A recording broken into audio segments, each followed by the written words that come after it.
창세기 9장 18절부터 노아의 아들들에 관한 이야기가 나오는데 이 이야기에서 노아가 농사를 시작하기 해서 이제 포도나무를 심었는데 포도주를 마시고 취해서 그의 장막 안에 벌거벗은 채 이렇게 자고 있었어요. 근데 그 함이라는 아들이 그 아버지의 하체를 보고 밖으로 나가서 그의 두 형제에게 알림해 셈과 야벳이 옷을 가져다가 자기들의 어깨에 메고 뒷걸음쳐서 그의 아버지 하체를 덮었으며 그들이 얼굴을 돌이키고 그들의 아버지 하체를 보지 아니하였더라. 그래서 이제 노아가 술에서 깨서 함이라는 작은 아들이 자기에게 한 일을 알고 이르되 가나안 즉 함의 아들은 저주받아 그의 형제의 종들의 종이 되기를 원하노라 이렇게 얘기하고 셈에게는 셈의 하나님 여호와를 찬송하리로다. 가나안은 셈의 종이 되고 하나님이 야벳을 창대하게 하사 셈의 장막에 거하게 하시고 가나안은 그의 종이 되게 하시기를 원하노라. 홍수 그렇게 말씀을 하셨어요. 근데 여기서 뭐 셈이 누구의 조상이고 함이 누구의 조상이고 야벳이 누구의 조상이고 뭐 셈이 어느 쪽으로 가서 살았고 뭐 야벳이 북쪽으로 가서 살았고 이런 얘기가 중요한 게 아니고 뭐 누구가 황인종이고 누구가 백인종이고 누구가 흑인이다 뭐 이런 얘기는 사실 아무런 영향가가 없어요. 왜냐하면 그 당시에 물론 이렇게 주로 간 장소가 있겠지만 그들 셋이 다 각각 떨어져서 간 장소가 주로 간 장소가 있겠지만 결국에는 서로 교류하면서 다 이렇게 섞여서 살았어요. 그렇기 때문에 그런 논쟁은 사실 아무 의미가 없고 여기서 중요한 거는 이 성경에서 얘기하고자 하는 거는 이제 그 세 아들들의 삶에 대한 태도예요. 함이라는 아들은 이제 아버지의 그런 좀 약간 그 치욕스러운 부분을 보고서는 그냥 자기 형제들에게 가서 이렇게 아버지에 대한 뭐랄까 좀 치욕스러운 얘기를 했죠. 이렇게 소문을 낸 거예요. 아버지가 뭐 술에 취해져서 이렇게 했다. 민망스럽게 막 이런 얘기를 이제 형제들한테 한 거죠. 근데 그 셈이랑 야벳은 가만히 조용히 이제 아버지에게 덮을 옷을 가져가서 자기들은 아버지를 쳐다보지도 않고 이렇게 살짝 덮어드렸어요.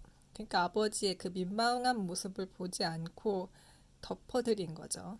그래서 이 두 가지 삶의 그 자세가 다른 거예요. 이 얘기를 성경은 하고 싶어 하는 거라고 저는 생각해요. 뭐 노아가 화가 나갖고 자기 아들을 이렇게 저주했다 뭐 이런 게 중요한 게 아니고 이 세 아들들의 그 태도가 달랐다. 자기 아버지에 대한 태도가 달랐다. 이거는 노아가 이제 하나님이 이 세상을 다 휩쓸어 버리시고 완전히 물로 다 멸망시켜 버린 후에 노아가 이제 방주에서 나와서 처음 한 일이 무엇인가를 보면 알 수 있어요. 노아가 번제를 하나님께 드렸어요. 이 세상이 다 망하고 정말 절망밖에 안 남았는데 노아가 여호와께 제단을 쌓고 예수님께 감사의 제물을 드렸어요. 이러한 삶에 대한 태도를 얘기하는 거죠.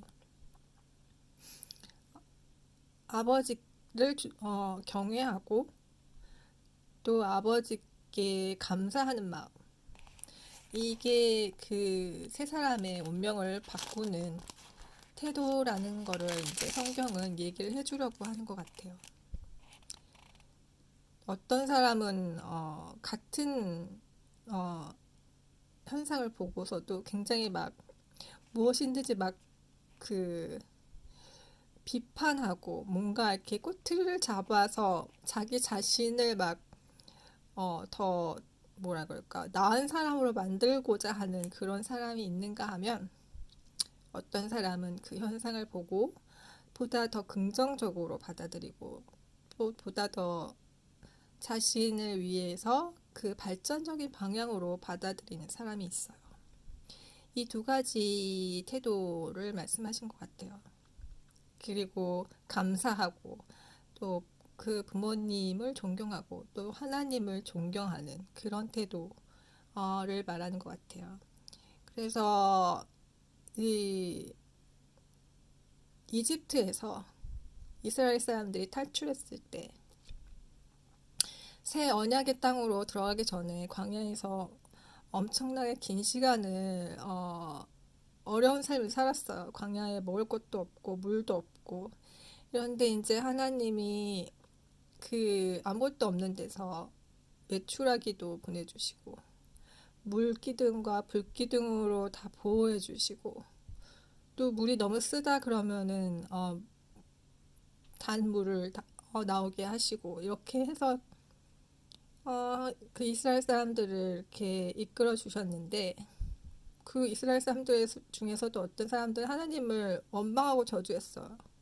내가 이집트에서 종으로 살지언정 거기서 살았으면은 정말 편하고 뭔가 호사스러운 옷감과 먹을 것을 누리고 살았을 텐데 하나님이 나를 죽이시려고 이 벌판으로 이끌어내셨냐 이런 불평을 하는 사람들이 있었어요.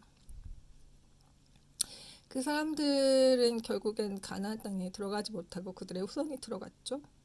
그래서 또 한 가지는 이제 가나안 땅에 들어가라 했는데 어떤 사람은 거기 있는 사람들이 무지하게 크고 힘이 세 보여서 우리들은 진짜 무슨 메뚜기 같이 작고 힘이 없다. 우리는 절대로 거기 들어갈 수 없다. 그런 사람이 있었고 또 어떤 사람은 우린 하나님이 있으니까 하나님의 말씀을 믿고 들어가면 이길 것이다. 하나님의 뜻대로 들어가야 된다. 이렇게 얘기하는 사람이 있었어요. 두 가지의 그 삶의 태도가 다른 거죠. 그래서 축복을 받느냐 안 받느냐는 그 사람의 삶의 태도에 달려 있다는 얘기를 이 성경에서 해주려고 하는 것 같아요. 그래서 하나님이 가나안 땅을 너에게 주겠다고 했는데 주는 떡도 못 먹는 그런 매우 부정적인 그런 시각을 갖고 있는 사람과 하나님을 경외하고 하나님의 말씀을 따르는 그런 사람과의 그 차이, 삶의 결국에는 차이를 이렇게 성경에서 보여주는 것 같아요. 그래서 뭐 노아가 화가 나서 자기 아들 종이 되기를 원하노라 이렇게 얘기한 게 중요한 게 아니라 사실은 이 성경에서 말하고 싶은 것은 이 두 가지 삶의 태도가 사람들의 삶을 어떻게 바꾸는가. 하나님이 완전히 그냥 이 세상을 다 멸망시켜 버리실지언정 하나님을 믿고 하나님께 감사의 제사를 드리고 밭을 다시 갈고 포도를 다시 키우는 그런 삶의 태도를 말씀하시는 것 같아요.